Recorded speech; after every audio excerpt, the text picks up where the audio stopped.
So, this I'll call update number 6.1, and this is an exercise in what not to do.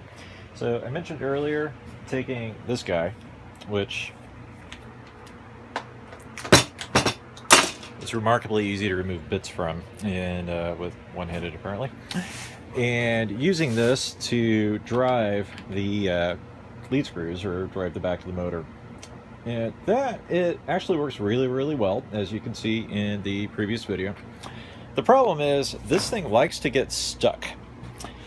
And if you're like me, aka for today, a complete idiot, you wind up with this thing stuck on there, but trying to hold the lead screw just a bit so you can wiggle it loose.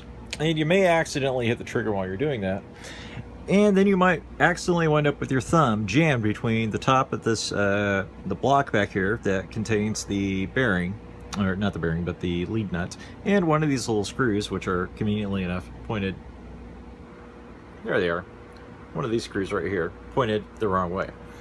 So, I'm not sure if my thumb is broken, but it really, really hurts, and yelling at your family from your shop to your house, which is a whopping 200 feet away, is not all that effective. So anyway, take it from me, instead of using that thing, use your drill, because that's actually easier to get off of the shaft.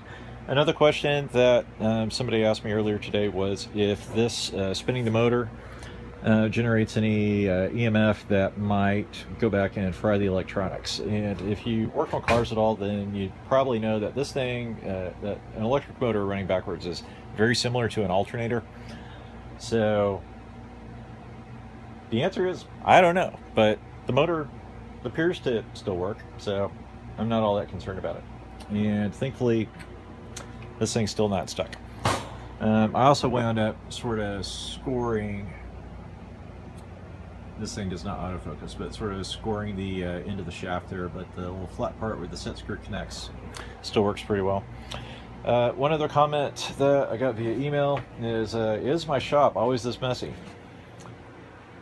I would love to say no, because it drives me nuts, but my shop back down there is completely dead, and rather than spending time taking it apart, figuring out what the problem is, and it's probably just the switch, it's, you know, a $4 part, and I'm sure I've got several of them laying around somewhere, I just deal with the mess. So, and honestly, the oak sawdust smells kind of nice. I'm sure it's doing wonders for the longevity of my pulmonary capacity, but yeah, what are you going to do? So, here I am, talking to my phone yet again. So, alright, cheers, and hopefully tomorrow I'll get this fixed up. Oh, one more thing. I did actually get the spindle mounted here, and rather than going with the bolts and the nuts on the other side, that's not the most stable solution. I found a set of taps that I had, so I just tapped this plate, and what do you know, that worked really well. Getting the holes aligned without some of the tools that I'd really like to have is a bit of a pain.